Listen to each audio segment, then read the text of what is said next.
Leukemia, brought to you by Medicine Isn't Scary. Welcome to my channel. My name is Kasa, and this is the first video ever in my YouTube channel, so I'm very excited. In this YouTube channel, I'm trying to teach you guys some medical knowledge.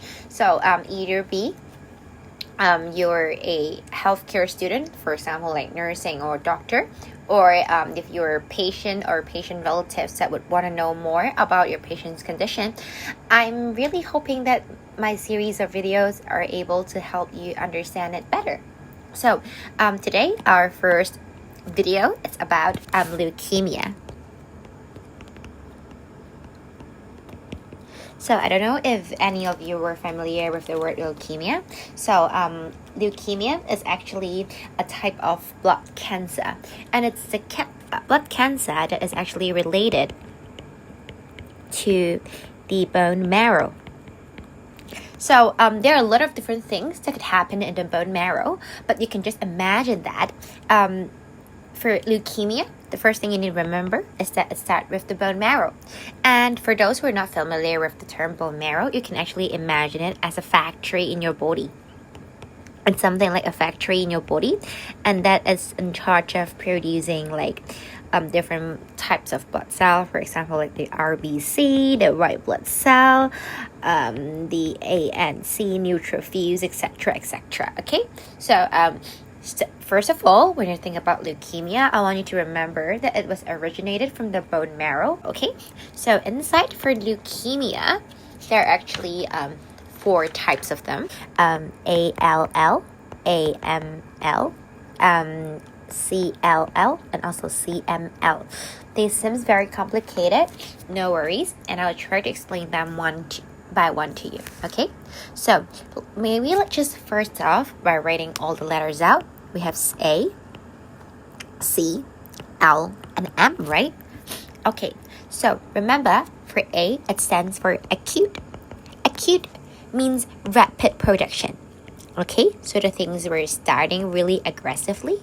It's usually spreading really fast, so it's acute. So you can also imagine for the patient with AML or ALL, they were usually at a younger age because the disease progression was pretty fast. Okay, so we have the word A for acute. And then for C, we have it for chronic. Okay, so chronic, it means slower, right? So it's talking about the slow progression. And then we have the word L. So the L here actually stands for the lymphocytic or the lymphoblastic cells. So you could take it like the lymphoid cell to make it easier for you to understand, which here includes the B cell or the T cell. Okay, and then we have another one which is about the myeloid cell. Okay, so it's here for the myeloid genus or myeloid cell, which include the myeloid cell line, where it includes like red blood cell, platelets, granulocytes, neutrophils, etc. Okay, so just understand all the words here, so it should be able to let you understand the concept easier. Okay, so for example, you may say like, oh my god, like these are only 4 letters, how do I know about what happens to my patient right away? No worries, think about this. Let's take ALL as an example. Okay, for the last letter here, it actually stands for leukemia. So all we need to see is the first 2 letters. Okay, we know that at ALL, the first letter is A, right? It stands for acute. It means that there's a rapid progression. The patient tends to be younger. Okay, the second letter, it's the word L. So it is related to lymphoblastic cells. So it's related to the B cells or the T cell. Got it? It's not very complicated, right? Okay, let's try another one, okay? So the the next one that we may have, it's for example AML. Okay, so for AML, you could think about like, okay, first off we have the word A here, so it means that this thing is acute. Yes, the patient has a rapid progression. And then the second word, we have the M here. So M stands for myeloid cell. So what does myeloid cell produce? They produce red blood cell, platelet, granulocytes, and neutrophil, right? So you can imagine what would happen if there's some problem happening to the myeloid cell, right? It's not producing as effectively as it should. So you can imagine that there will be less RBC, there will be less platelets, and less granule fields. So what happens when you have less red blood cell? You'll be more tired.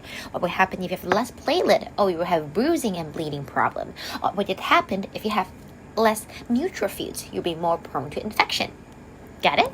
So it's, and then we'll also try two more here. So another one that we'll cover today includes the CLL and CML, right? Okay, so let's first start off by saying the CLL one. Okay, so this is the letter C, so it stands for chronic, right? So it's a slow progression.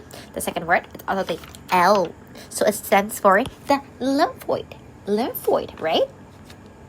So here you could think about that it's related to some lymphoblast cell. Okay, so what happened is there will be some problem happening in your T cell and B cell, so it will most likely be affecting your body immune system. Okay, your body's immune system. Okay, so that is not very complicated, right? So for the last one that we have, it's probably the word that we have is CML, right? Okay, CML here. Okay, look at the word. Think about it. Okay, so what is C? C stands for chronic. It's for slow progression. Okay, C, chronic. Okay, so we know this. And then M stands for myeloid. So what is it affecting? Okay, it's affecting the production of the myeloid cell. So it's affecting the red blood cell, A and C, platelet. Okay, got it? So it's basically the idea as simple as this. Okay, so by understanding what is the meaning for ACLM actually gives you a brief idea on what is going to happen to a patient or what are the symptoms of it. Okay, so in the next video we're trying to break down to explain what are the differences between AML, CML, AL, and CLL.